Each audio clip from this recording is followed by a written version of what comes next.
Hello, welcome to today's video. We are on page 109 of the Keyboard Musicianship Book 1. The name of this piece is Melody by Anton Diabelli. Let's go ahead and listen to a demonstration here. Being very careful to place our hands in middle G position. Interesting, right? Here we go.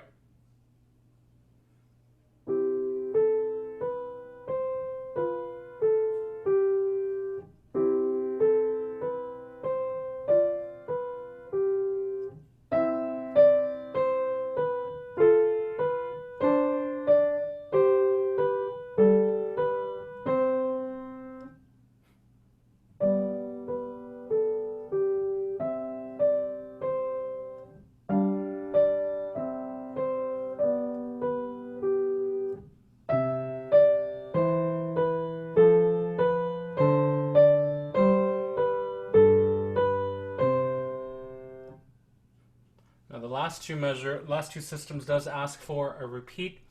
It's not gonna do that now, but if you would like to do that at your lesson, that's perfectly fine. Let's now talk about the left hand practice suggestions. Say play left hand alone several times. Bars 7 and 15, because of the huge jumps, are going to be especially demanding because of just the octave stretch. This is what it is. Okay, so let's go ahead and just look over the left hand part here, starting with a major a third in the left hand, 5 and 3, 2, 3, 4, lift. Now notice that I did lift for the top voice of the left hand, while the left hand finger number 5 bottom voice stays tied. So give emphasis to that lift in the left hand, top voice from E.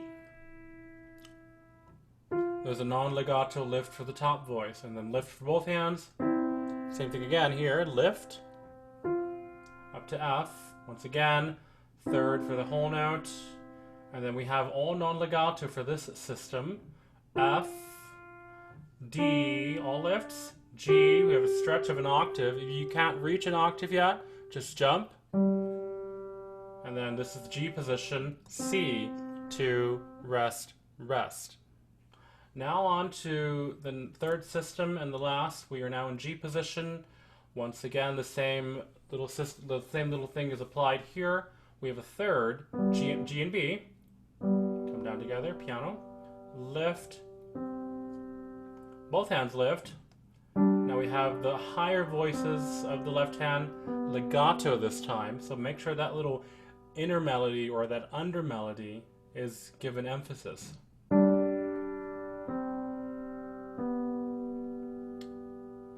And then from there, jumping down to C position. This is all legato. Here's our jump. This is an octave. If you can't reach the octave, just jump. I would not recommend using pedal to mask the lift that's going to happen if you can't reach that G, because that will kind of blur the notes in the right hand. So just try your best to play this without pedal. And then now you're in G position. Finger number 2 comes down for C. That's the left hand. Right hand begins in G position also. It's a very simple little arch type of melody. That's the contour, it's an arch. Once again, arch. A lot of arches going on here. All right, here we go. Let's just play these notes here. It's in legato.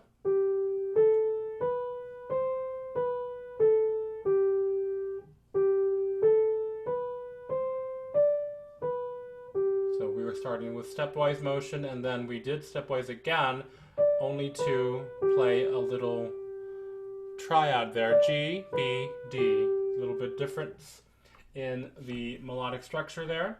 Then we jump up to A position. An upside down or reverse kind of arch.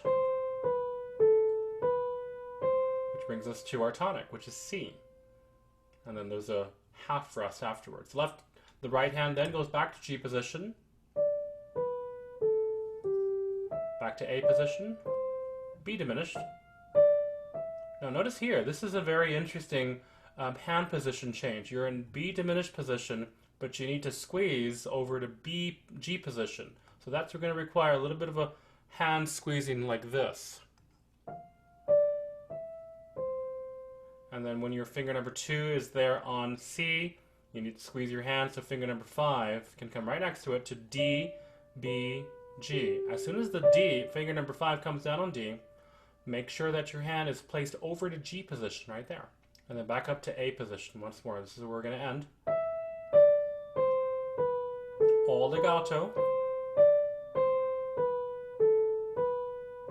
Which is exactly the same as the second system. All right, let's go ahead and listen to this one more time. Here we go.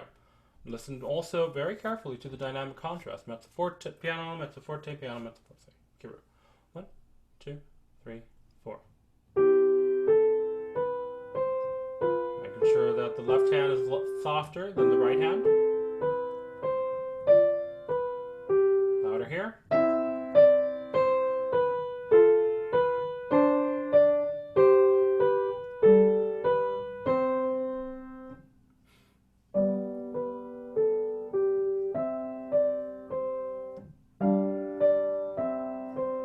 Squeeze there, and then mezzo forte.